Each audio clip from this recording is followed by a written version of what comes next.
डरावनी लोक गाथा। बहुत समय पहले की बात है। एक घना जंगल था जिसका नाम था चंदनवन। कभी ये जगह एक सुंदर रियासत का हिस्सा हुआ करती थी, लेकिन अब वहां कोई नहीं जाता था। लोग कहते थे कि वहां रात में एक यक्षिणी घूमती है, एक सुंदर औरत जिसकी आंखें लाल और बाल खुले होते हैं, लेकिन उसके पैर उल्टे होते हैं। एक दिन अर्जुन नाम का युवक, जो पुरानी जगहों की खोज करता था, चंदनवन पहुंचा। गांव वालों ने उसे रोका।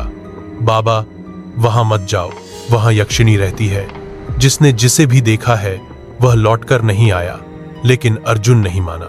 अर्जुन ने जंगल के किनारे अपना तंबू लगाया। रात के करीब 12 बजे उसे लगा कि कोई उसे घूर रहा है। ठंडी हवा चल रही थी, पत्ते सरसराने लगे। तभी एक हल्की सी आवाज आई, सुनिए, क्या आप मेरी मदद कर सकते हैं? जब उसने मुड़कर देखा तो सामने एक बहुत सुंदर औरत खड़ी थी, सफेद साड़ी में, लंबे बाल और अजीब सी मुस्कान। अर्जुन ने जैसे ही उसके चेहरे की तरफ गौर से देखा, उसकी आंखें लाल हो गईं, उसके दांत नुकीले हो गए और उसके पैर उल्टे। वो अब एक यक्षिणी थी। अर्जुन किसी तरह पास ही एक पुराने शिव मंदिर तक भागा। वहां एक बूढ़ा साधु बैठा था। उसने अर्जुन को बताया, वो कोई आम आत्मा नहीं है, वो थी रानी चंद्रिका।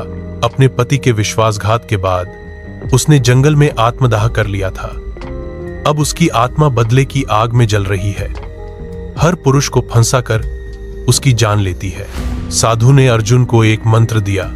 इस मंत्र का जाप करना, पर ध्यान रखना, उसकी आंखों में कभी मत देखना। अगली रात अर्जुन मंत्र जपते हुए तैयार बैठा था। आधी रात को फिर वही यक्षिणी आई। उसने कहा, मैं भटक गई हूं, क्या तुम मेरी मदद करोगे? वो धीरे धीरे पास आई। अर्जुन ने उसकी आंखों से बचते हुए मंत्र का जाप तेज कर दिया, लेकिन तभी एक तेज हवा चली। अर्जुन का ध्यान भंग हुआ और उसकी नजरें यक्षिणी की आंखों से टकरा गईं।